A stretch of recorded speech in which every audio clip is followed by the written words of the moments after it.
Mata Xiao Yan membara saat dia mengamati ruangan tempat fluktuasi terbentuk sebelumnya. Shock dan kegembiraan sulit disembunyikan di wajahnya.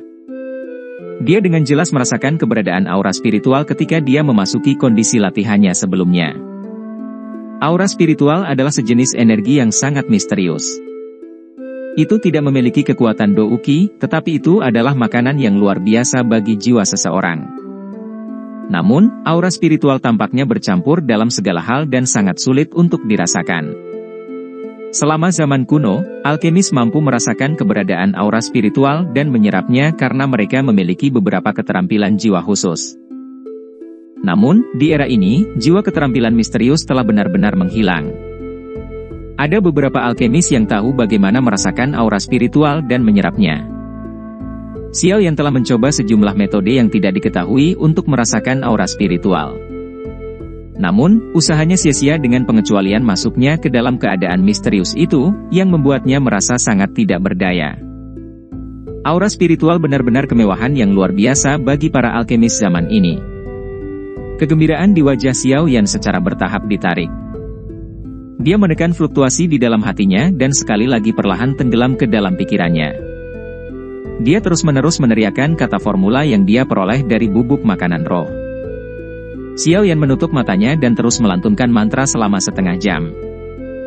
Ruang sunyi di dalam ruangan akhirnya mulai menunjukkan tanda-tanda sedikit fluktuasi sekali lagi. Fluktuasi tidak menyebabkan Xiao Yan merasa terlalu terkejut kali ini.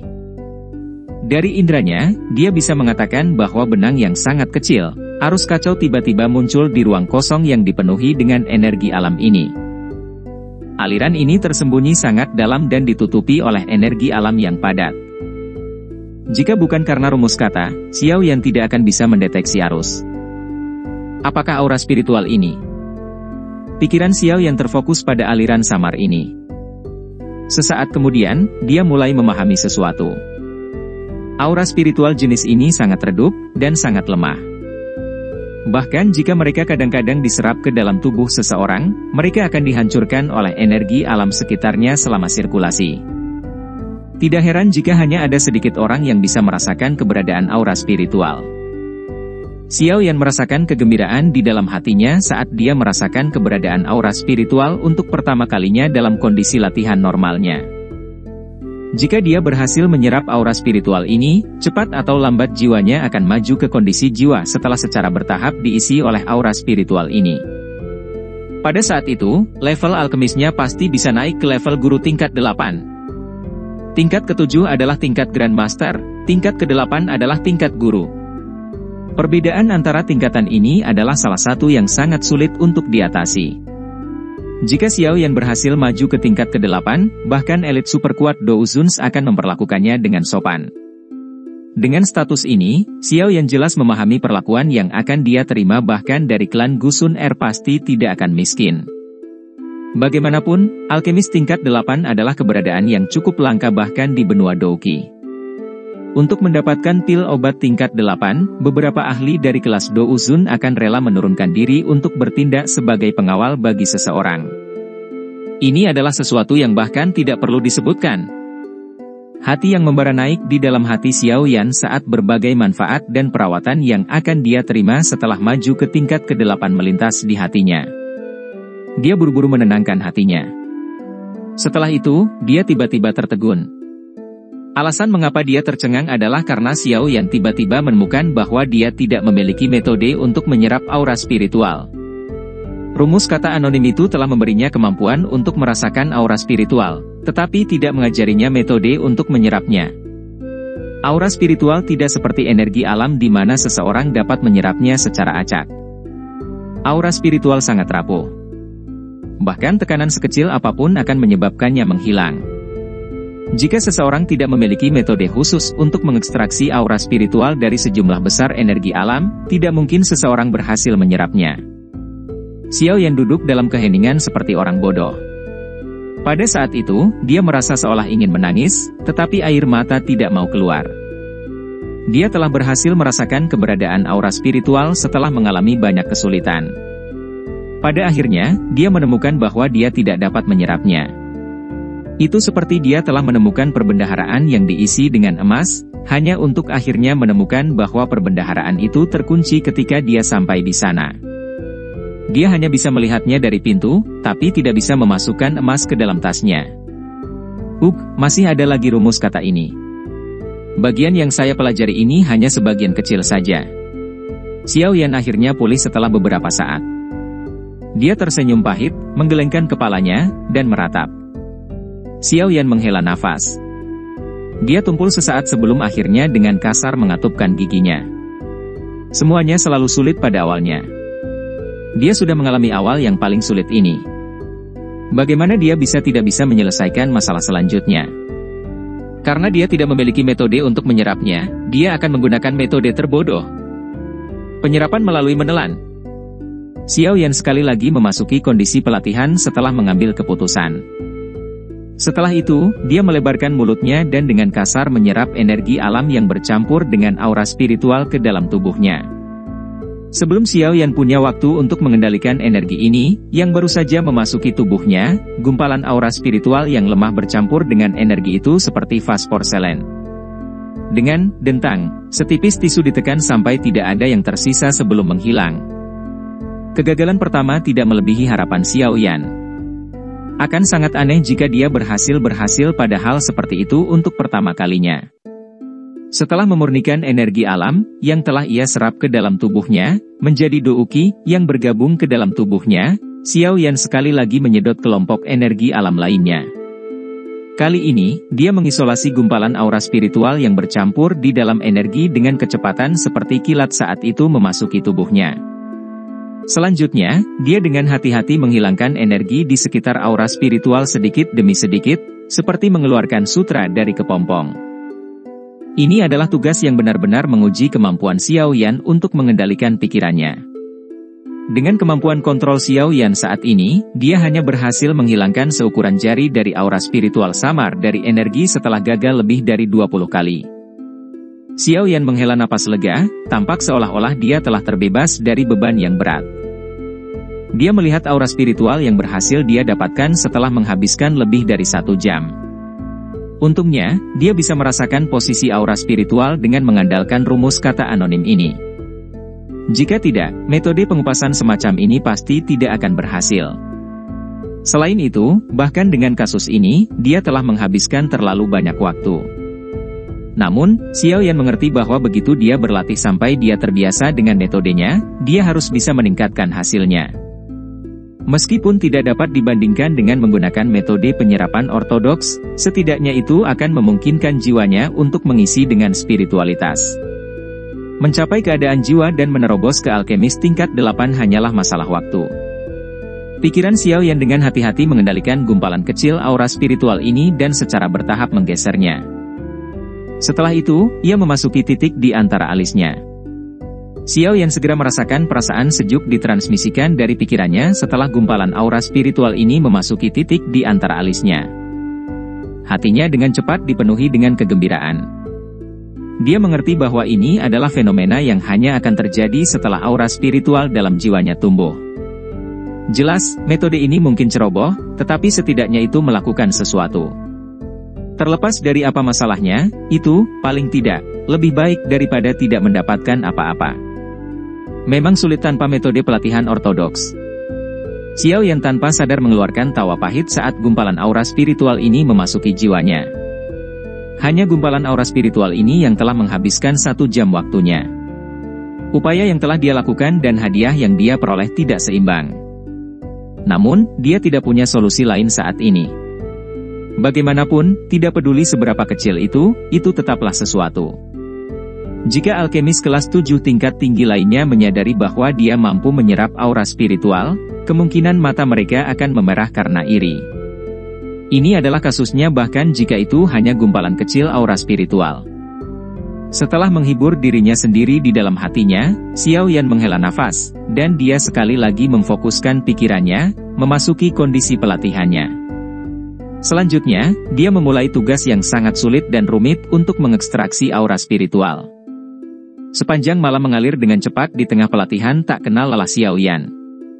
Xiao Yan yang sedang duduk di tempat tidur akhirnya membuka matanya saat sinar pertama cahaya pagi mendarat di kamarnya. Matanya yang hitam pekat tampak berkilau luar biasa. Setelah upaya sepanjang malam, Xiao Yan berhasil menyerap 8 gumpalan aura spiritual. Ini adalah hasil yang hanya dia peroleh setelah dia terbiasa dengan metode ini menjelang akhir malam, mengurangi banyak waktu dalam prosesnya. Penyerapan 8 gumpalan aura spiritual menyebabkan aura spiritual dalam jiwa Xiao Yan terisi. Oleh karena itu, malam kelelahan tidak hanya tidak menyebabkan Xiao Yan merasa sedikit lelah tetapi malah memberinya semacam perasaan yang sangat segar. Itu tidak kalah dengan kesegaran latihan sepanjang malam. Xiao Yan menghela nafas panjang dan melompat dari tempat tidurnya. Dia cukup puas dengan hasil malam itu. Meskipun efek malam ini tidak bisa dibandingkan dengan dia yang memasuki kondisi unik, itu menang dalam hal tahan lama. Selama Xiao Yan menginginkannya, dia akan dapat menyerap aura spiritual kapanpun dia mau. Berdasarkan kecepatan ini, mencapai alkemis tingkat 8 hanyalah masalah waktu. Setelah mengatur pakaiannya, Xiao Yan, yang merasa segar, membuka pintu dan keluar dari ruangan. Dia melihat Ye Zong, dokter peri kecil, dan yang lainnya sudah menunggunya di halaman ketika dia keluar dari ruangan. Ye Zong buru-buru mengangkat kepalanya saat pintu kamar terbuka. Hanya setelah melihat kondisi Xiao Yan sangat baik, dia menghela nafas lega. Xiao Yan tersenyum kepada kelompok itu. Dia secara alami menyadari kecemasan Ye Zong. Hari ini adalah hari yang disebut ujian 5 klan besar. Ujian hari ini akan menentukan nasib klan Ye di masa depan. Semuanya bertumpu di pundak Xiao Yan saja. Seseorang bahkan bisa mengatakan bahwa hidup dan mati semua anggota klan Ye ditahan di tangan Xiao Yan. Tuan Xiao Yan, apakah Anda siap? Ye Zong menangkupkan kedua tangannya dan dengan hormat bertanya. Dia jelas mengerti bahwa hari ini adalah hari di mana nasib klan Ye akan ditentukan. Xiao Yan perlahan mengangguk saat dia melihat wajah tua Ye Zong. Dia menghirup napas dalam-dalam dan mengambil LED, berjalan keluar dari Ye Manor. Tawa santai ini menyebabkan hati tegang Ye Zong sedikit rileks. Ayo pergi. Hari ini, saya akan bertemu dengan yang disebut 5 klan besar ini dan melihat kemampuan apa yang mereka miliki. Lokasi tes 5 klan besar berada di aula khusus di bagian dalam kota Pil Suci. Ini adalah tempat eksklusif tempat semua tes klan selama beberapa generasi terjadi. Tempat ini telah dibangun oleh Menara Pil. Dari sini, orang bisa tahu betapa Menara Pil sangat menghargai tes 5 klan besar ini. Tes semacam ini tidak dilakukan secara diam-diam. Sebaliknya, itu semi terbuka untuk orang luar. Beberapa orang dengan kualifikasi dan kekuatan yang memadai akan bergegas ke tempat ini sebelum ujian dimulai. Posisi 5 klan besar selalu diawasi oleh banyak orang karena semua orang tahu bahwa ini adalah jalan pintas untuk memasuki eselon atas Menara Pil. Selama seseorang memanjat pohon besar yang dikenal sebagai Menara Pil, kekuatan dan reputasinya akan melonjak dalam semalam. Saat ini, posisi klan Ye di antara 5 klan besar sangat genting. Jika gagal lulus ujian kali ini, ia akan kehilangan posisinya di antara 5 klan besar. Setelah klan Ye kehilangan posisinya, faksi lain, yang telah mengincar tempat mereka, akan datang mengerumuni sekaligus. Oleh karena itu, banyak faksi, yang ingin masuk ke eselon atas Menara Pil, menaruh perhatian besar pada tes 5 klan besar ini. Kelompok Xiao Yan mengikuti Ye Zong ke depan tempat ujian yang sangat megah, yang menempati sejumlah besar tanah. Mereka menemukan bahwa tempat ini sudah penuh dengan massa hitam kepala manusia. Kadang-kadang, ada sekelompok orang, yang tampaknya memiliki latar belakang yang kuat, melewati pertahanan ketat dari pintu masuk aula.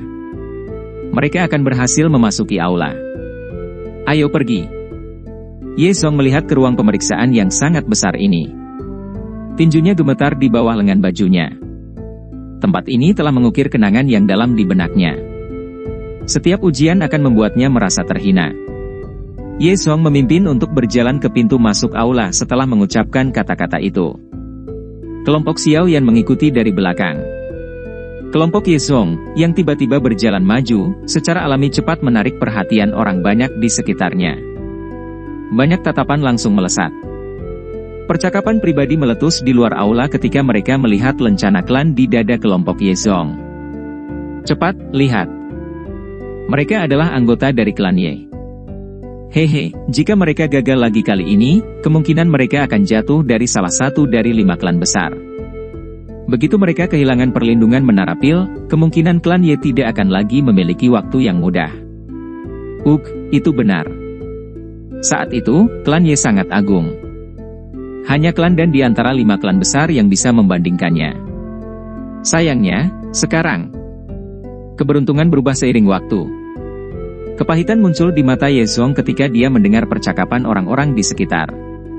Penurunan klan Ye tidak diragukan lagi merupakan pukulan terbesar baginya. Dia telah memasukkan segalanya untuk kembalinya klan Ye.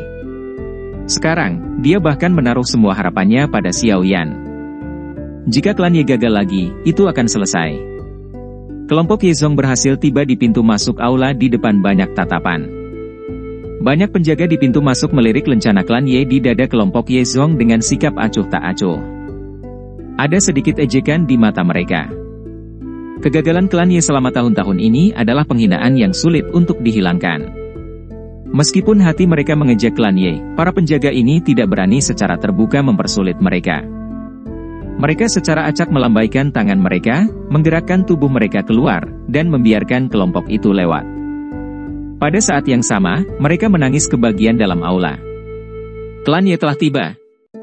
Ye Zong tanpa ekspresi, tampak seolah-olah dia tidak merasakan penghinaan dari para penjaga. Dia memimpin kelompok Xiao Yan. Mereka perlahan masuk sebelum menghilang dari pandangan mata yang tak terhitung jumlahnya di luar. Setelah memasuki aula besar, cahaya hangat tersebar.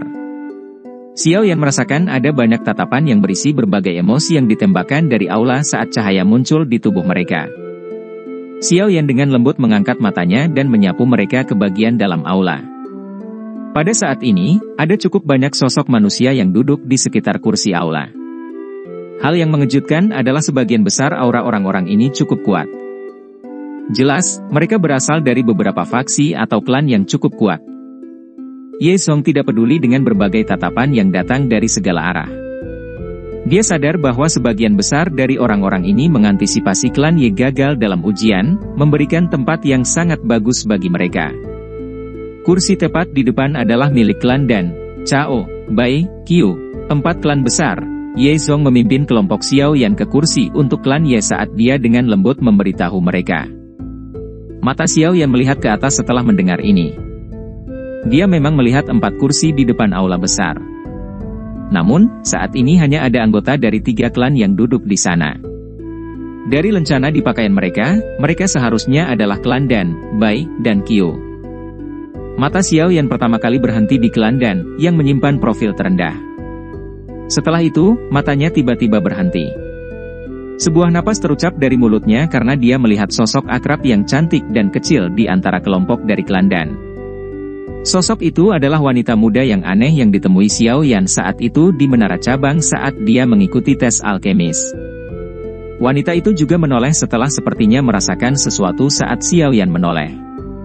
Tatapannya bertabrakan dengan Xiao Yan sesaat sebelum dia buru-buru berbalik. Dia tampak sangat pemalu. Gadis ini agak asing. Namun, dengan bisa berdiri di tempat itu, kemungkinan posisinya dalam klan Dan cukup tinggi. Mata Ye Zong juga berhenti pada wanita muda itu.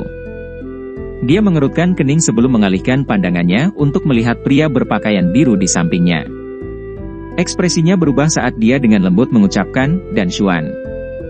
Tidak disangka dia telah datang, sepertinya dia akan mewakili klan Dan dalam ujian kali ini. Mata Xiao Yan melirik setelah mendengar kata-kata khawatir Ye Zong. Ada seorang pria muda tinggi, berpakaian biru, berdiri di samping wanita muda itu. Penampilan pria ini tampan, dan alisnya menunjukkan kelembutan. Namun, kelembutan semacam ini jelas hanya untuk wanita muda di sampingnya. Meskipun ini masalahnya, itu menyebabkan pria berpakaian biru itu tampak lembut dan halus. Dan Xuan. Xiao Yan menggumamkan nama itu di mulutnya. Secara kebetulan, pria berpakaian biru itu juga menoleh. Dia bertukar pandang dengan Xiao Yan sebelum memberinya senyuman hangat.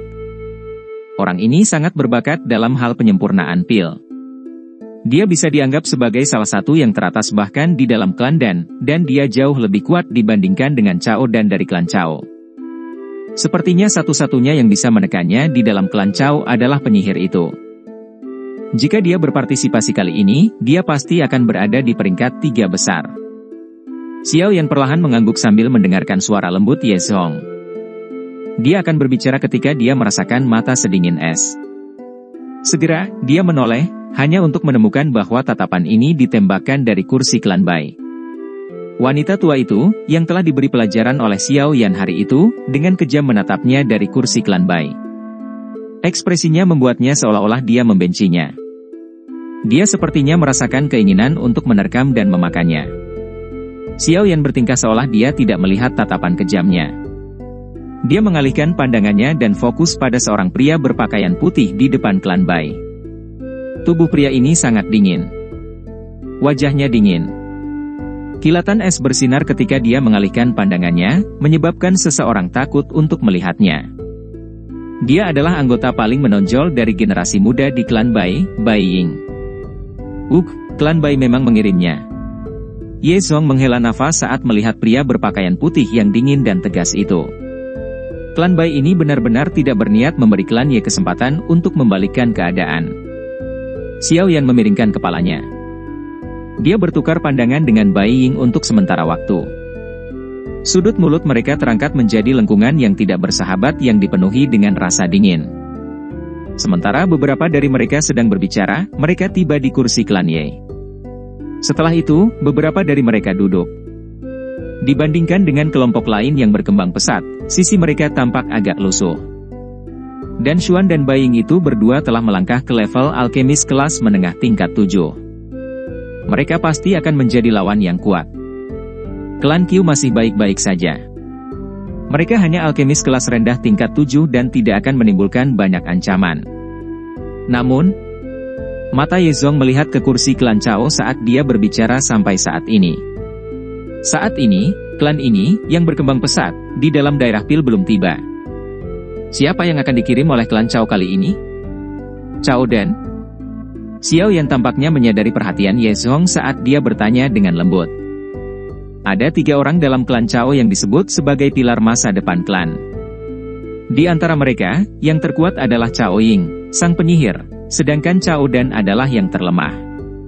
Ada 1 orang di atas Chao Dan bernama Chao Xiu. Bakat pemurnian pil Chao Xiu ini tidak bisa dibandingkan dengan Chao Dan, tapi dia menang dalam hal menjadi jauh lebih tenang dari Chao Dan. Setelah menjadi dewasa, dia pergi sendiri dan pergi berlatih.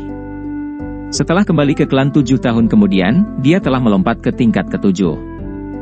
Berdasarkan dugaan saya, dia seharusnya saat ini telah mencapai tingkat kelas menengah tingkat 7. Chao Dan dikalahkan oleh tanganmu terakhir kali. Kali ini, klan Chao kemungkinan besar akan mengirimkan Chao Xiu. Ye Zong menganalisis situasinya. Xiao Yan perlahan mengangguk.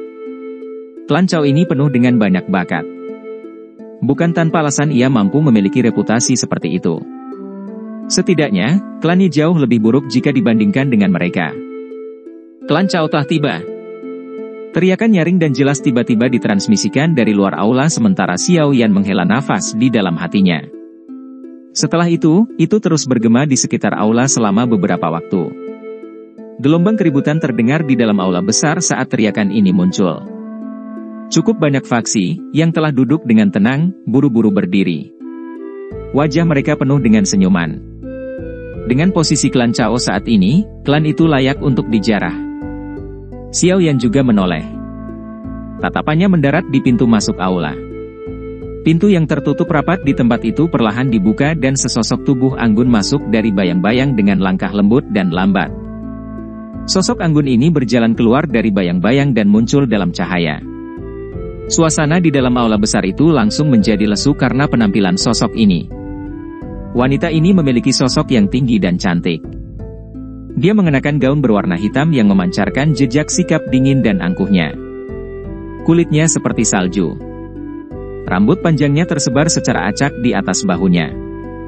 Wajahnya kurus, tapi sangat indah, tampak seperti patung porselen yang membuat orang ingin membelai dengan kagum.